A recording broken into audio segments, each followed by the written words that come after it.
So we're in chaotic times. It's really difficult, and it can be easy to lose your way as a yoga teacher, but your students need you to show up. So I'm going to talk to you today about how to show up for folks when things are really challenging, either in your life or in the bigger picture in the world. Hi, my name is Fischer. I'm a yoga teacher and a yoga teacher mentor based in Richmond, Virginia. I'm really dedicated to helping yoga teachers through the growing pains of becoming the teacher you are meant to be and becoming very conscious and present as you are teaching and in your life, really. All right, so we're living in chaotic times, we know this, and that may be definitely exaggerated by anything that's going on in your life. And when we have chaos in the world or in our own lives, it may be that it's easier to lose your way, right? To either sort of phone in your teaching, barely teach at all, or just become a hamster on the wheel and just run, and not bring what you really could bring, what could be a gift to your students, and just instead sort of be checked out while you're teaching. So I don't want that for you. Your students don't want that. It's not going to build your following and keep you engaged and thriving as a teacher. So right now, I think is a really important time to be a yoga teacher because we contribute to the wellness of our communities. When folks come to yoga, they get grounded, they get settled, they feel better in their bodies, in their minds, in their hearts, and in their spirits, and that contributes to the overall wellness of the community that you are serving. So it is so important for you to show up, and your students need you to show up for them and help be a stabilizing force in this world that feels so unstable, unpredictable, chaotic. So what do they really need from you? They need a couple of things. The first, they need you to be grounded. That means if you are super anxious, if you are feeling kind of up and out, your energy is going in all directions, they will feel that, they will notice that. If you can bring it in, if you can get yourself settled before you teach, even if you're not feeling settled every day, all day, every day, settle yourself before you teach. Get grounded. The students will feel that and they will appreciate it so much. You can also really work to help them ground. Bring their attention to their foundation, bring their attention to their breath, bring their attention to the seat, to the ground. Bring it out of the anxiety, out of the upward motion in the head, back down into their bodies, back down to the earth. Your earth can hold it all. So get grounded. Ground yourself, ground them. The next thing they need from you is your consistency. So if you know you've got a bunch of trips or your kids have a lot of events coming up, this might not be the time to take on a brand new class, right? To try something really new. It's okay to keep your class sizes, your class roster, your schedule small. Sorry, can't find the words. To keep a smaller schedule, but one that you can stay committed to, right? They need you to show up. They need you to be there when you can, as often as you can. Of course, life happens and of course you can go on trips and do the things. But I've always had the idea that I should tell students when I'm going to have a sub. It lets them, again, it makes you more reliable, lets them know what's going to happen. So when you are consistent with them, even to the point of sometimes having very similar elements in the sequence, that's very helpful in chaotic times because they just get to settle in and it's something that's reliable to them in their lives when everything else isn't, or some other things aren't. All right, the other thing that you can really bring to your students that they need from you right now is your presence. So if you are distracted, if you are distraught, they will feel it. So again, this is like grounding, but it's grounding and then staying embodied through the whole time that you're teaching, the whole time that you're at the studio or the gym or the park or wherever you're teaching. So it's really important that you let the things that are in your mind sort of move to the sides, move to the outside so that you can show up and just be present with the people in the room. You don't have to solve all the problems in your life today. You don't have to solve all the problems in the world today. You can just be present. People respond to your presence so much.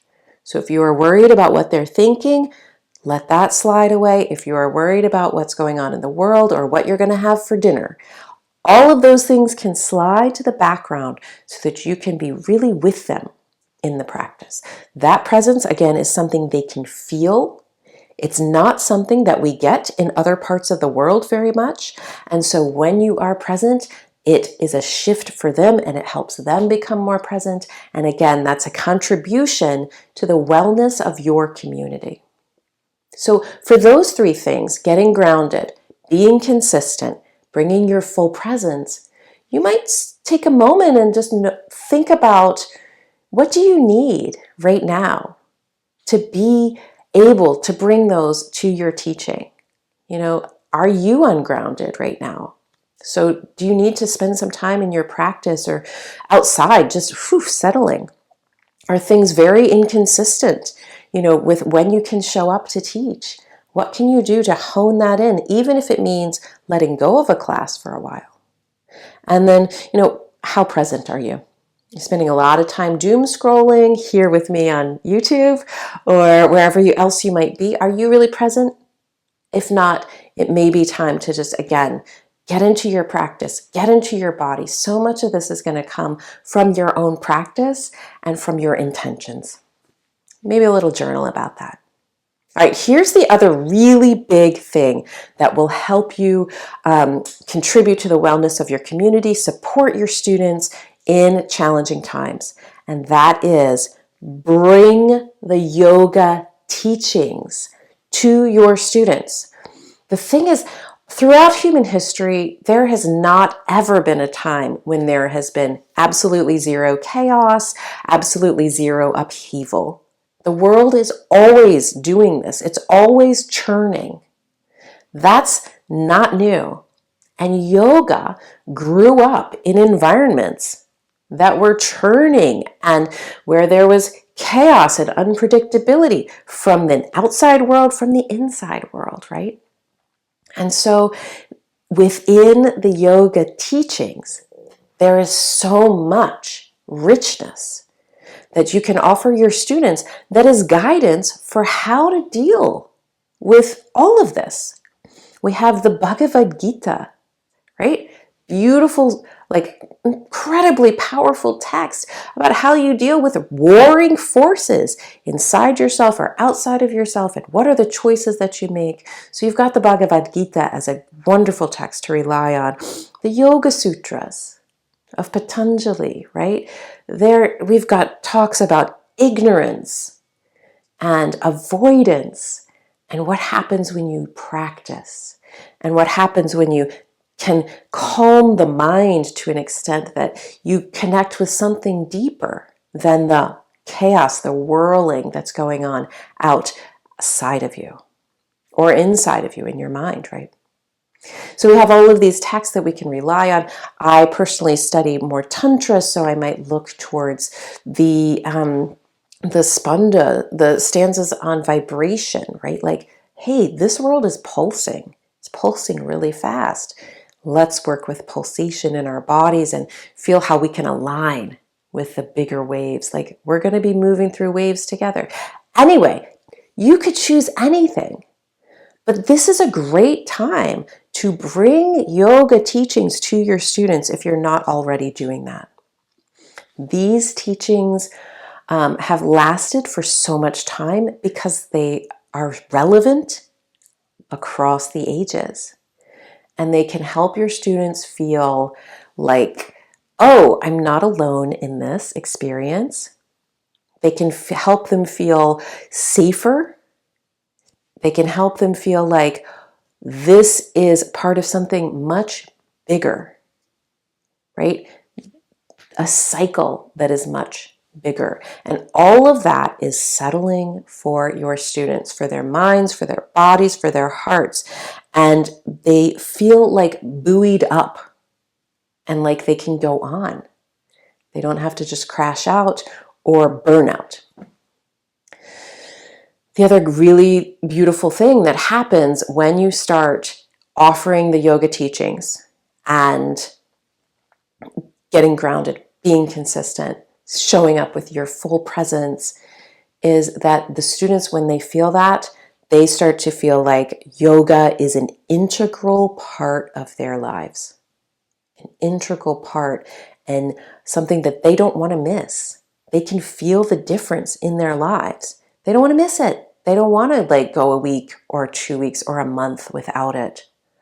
So as budgets get tighter, as people are looking at, where their money is going, where their time is going, yoga will feel like a must-have, not a nice-to-have. It'll feel like something that they really want to continue and keep in their lives.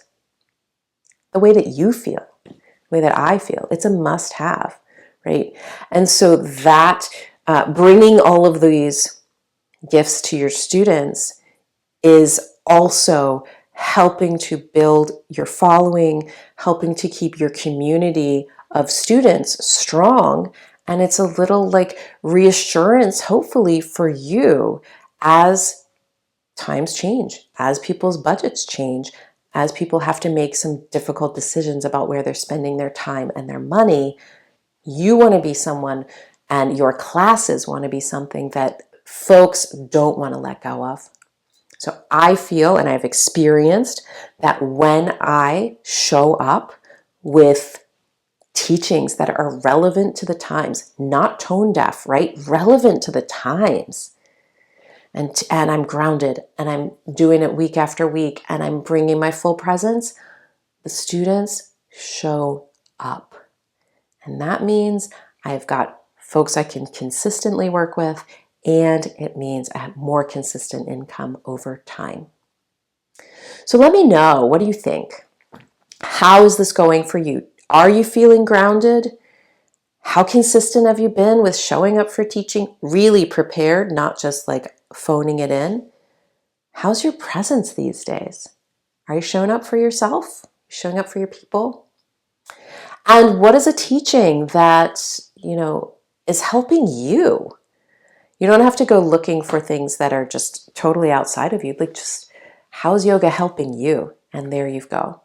I would love to hear any of your answers to those questions in the comments below.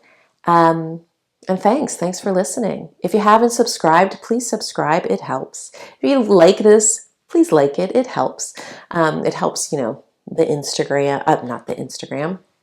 It helps the YouTube know that other people should find this, and it also helps me just personally know that you're finding it useful. If you really found this useful, I'd love for you to share it with a friend who is a yoga teacher. And finally, if you have any questions that I could answer for you about teaching, or particularly about the emotional work that goes into teaching and the consciousness that you want to bring to your teaching, I would love to help answer those questions.